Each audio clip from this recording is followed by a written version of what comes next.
Saint Ephraim of Katounakia, commemorated February 27th. Ephraim was born on December 6, 1912, and was one of 4 children. He was raised beside monks and nuns, and he wanted to imitate their way of life. In 1933, at the age of 21, he became a novice in the hut of Saint Ephraim the Syrian of Katounakia, known for its imposing cliffs and inaccessible monastic cells. He was under the spiritual guidance of Fathers Ephraim and Nikephoros. He was truly obedient and never grumbled, even though he received harsh training from Father Nikephoros. Soon afterwards, he was tonsured a monk. Later, he was tonsured a great schema monk and was ordained to the priesthood.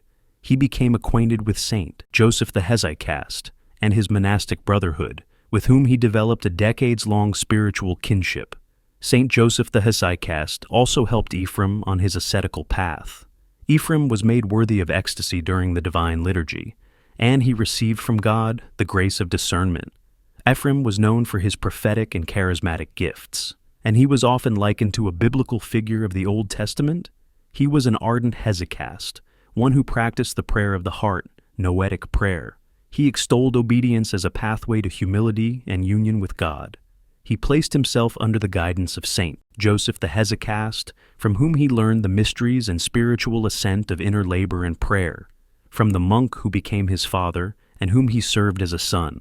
He was the modern hesychast of Mount Athos, the embodiment of Orthodox Athonite hesychasm, the embodiment of renunciation and departure, and of great obedience and ceaseless prayer. He approached the divine through the experience of personal struggle. He was a great teacher of our times and a faithful guide, one who taught and practiced hesychasm, obedience, prayer. He was always eager to fulfill the rigorous discipline which harsh and strict elders required. Father Ephraim's specialty was to speak, teach, and advise others about such obedience. This was his beloved topic.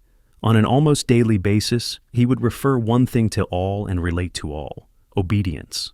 And with that expressive tone of his strong voice, with the persuasion and experience of an old biblical figure, he would often come back to the topic so dear to him with a new surge of refreshing ascetic demeanor to the sweetest lesson and the unique matter: obedience. Obedience is the requirement of sacred humility and the coming of the grace of the Holy Spirit, the cause of all fruitfulness, the pretext of pure prayer. Do you have obedience? You have prayer. If you don't have obedience, you do not have prayer, he would say. For, according to St. John of Sinai, obedience means that we place our own discernment into the care of the rich discernment of the spiritual Father. Countless souls traveled the pathway to the ascetic dwelling of the Holy Father Ephraim of Katounakia, laity, monks, priests, and bishops, visitors and beggars of spiritual mercy. The sick came and left healed. The burdened came and left feeling lighter. They came weak and left strong. In 1996, Ephraim had a stroke and was bedbound until his death 2 years later, February 27, 1998. He was buried in the garden of his cell. St. Ephraim's relics were later uncovered and found myrrh gushing. They are treasured in his hut and have been a spring of healing. The relics of St. Ephraim of Katounakia are venerated at the Holy Skete of Annunciation on Mount Athos in Greece, and have become a place of pilgrimage for many faithful. Saint Ephraim of Katounakia was one of the contemporary Orthodox Christian saints known for his ascetic life, spiritual wisdom, and profound humility. A monk from the holy mountain, Mount Athos, in Greece, he stands as an emblem of true monastic dedication in modern times. May we have the intercessory prayers of Saint Ephraim of Katounakia.